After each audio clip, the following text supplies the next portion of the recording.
Peace and welcome to the Atlantis School for Gifted Youngsters.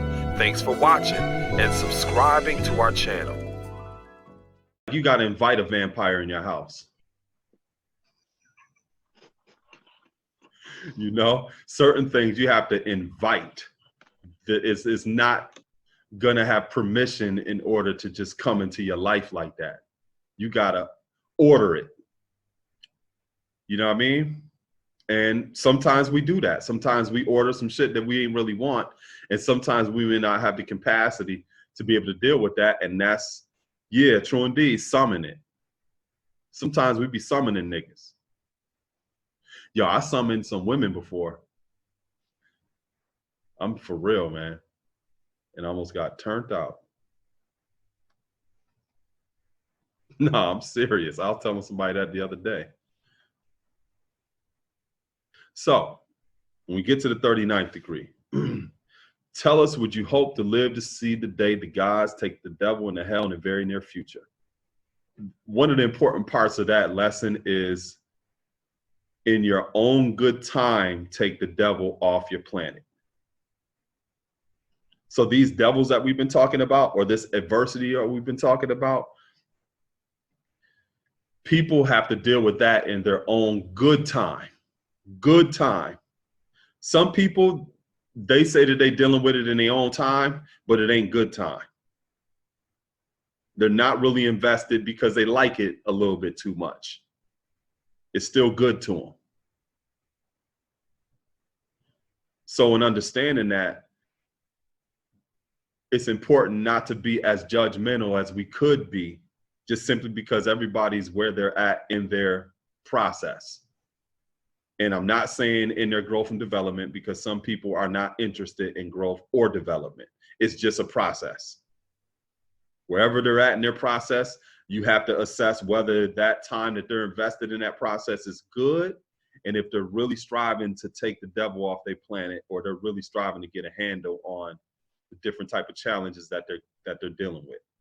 And that's also with us, because if we're genuinely invested in striving to work on things within ourselves, I'm sure that we want people to be understanding about our process and not judgmental and all of this other stuff, you know, because we're in that process. We should extend the same thing to others who are invested good time in striving to deal with some things.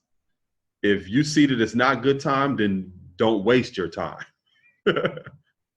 Don't waste your time.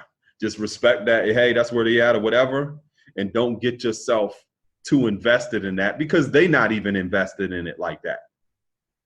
So it kind of goes all the way back to the knowledge cipher degree, the 10th lesson, when we talked about who is that mystery God. And in that answer, it talks about how we lost no more time searching for that does not exist. And you got to be the exact same way with people. If I don't see no good time, no, I'm damn sure not investing no time, because that time could be going towards, you know, like other different things or other different people that actually value that time, you know? So yeah, so that's important in terms of dealing with adversity, that you make sure that people that you're connected with and you see different challenges and struggles that they're dealing with, that they're really invested in that in a good way. You know, if you give them advice about something and you see that they didn't put it into practice, don't give them no more advice. Or if you give them some advice and you give them 6 ingredients and then they come back and try to explain to you why it didn't work because they added ingredient number 7 and 8 and shit like that, don't give them no more advice, because you don't even know how to follow basic instructions.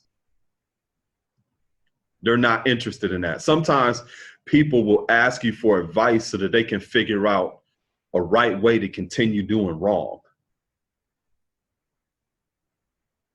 They want you to enable them. All of that's under the umbrella of not a good time, because that devil's still sitting on their planet.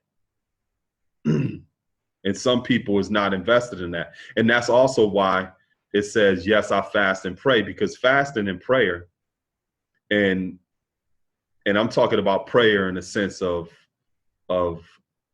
earnest thankfulness, not just going asking for something or talking to something that you think is outside of yourself. I'm talking about the living within the thankfulness of being here and appreciating what it is that you actually have, honoring that gift of life that you have.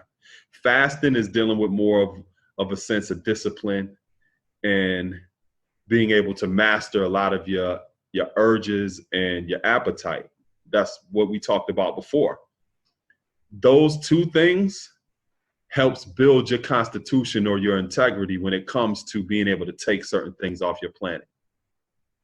And you can just put it into practice. If there's certain things that you want to master, fast for a certain amount of time and see how that builds your will in order to master a lot of your urges and your appetite. Yep, your fortitude. That's an important key. And that's one reason why in different societies, you see that is something that is used as a method in order to master certain aspects about yourself.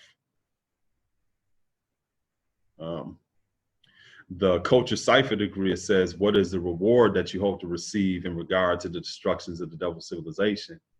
And it says peace and happiness. I give all I have and all within my power to see the day which I've waited 379 years for. So again, that 379 years is going back to what we were talking about before in terms of what year this section of the lessons was actually written in. And in connection with your own good time, you also have given all you have and doing all within your power. So if you really want to measure if somebody's about it like that, first you got to look at it and say, okay, are they investing good time in this? And that's especially important right now because that's all we got is time. If they not doing shit now, you know they ain't really into it for whatever reason. They could have other different things going on. Hey, whatever. But you know that they ain't investing no good time in this right now. And they're not giving all they have and doing all within their power. So when it's talking about peace and happiness, and especially in this kind of society or in a relationship or anything that you're striving to be invested in, if you want to have a level of peace and happiness, you have to be willing to give all that you have and do all within your power to see that. Some people think that they just going to sit back and everything going to be peace and they going to have some happiness. You got to work for that shit. And sometimes working for it means you have to unravel some of the bullshit and entanglements that you got caught up in. You know, one of my homegirls the other day, she had showed me that she is fixing her credit right now. That's some work and some investment. You know what I'm saying? But at the end of that, it should be peace and happiness. But that peace and happiness is not no plateau like this. It's still a process. It's still a journey, something that's sustainable that you still have to maintain. I haven't been married before, but I mean, from what I understand, the wedding is different than the marriage. Some people plan for that wedding and they're not really thinking about that marriage, or they just planning on how to get that person.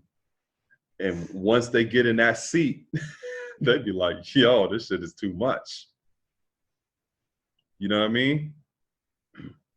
So giving all you have and doing all within your power is important too, in terms of achieving a level of peace and happiness.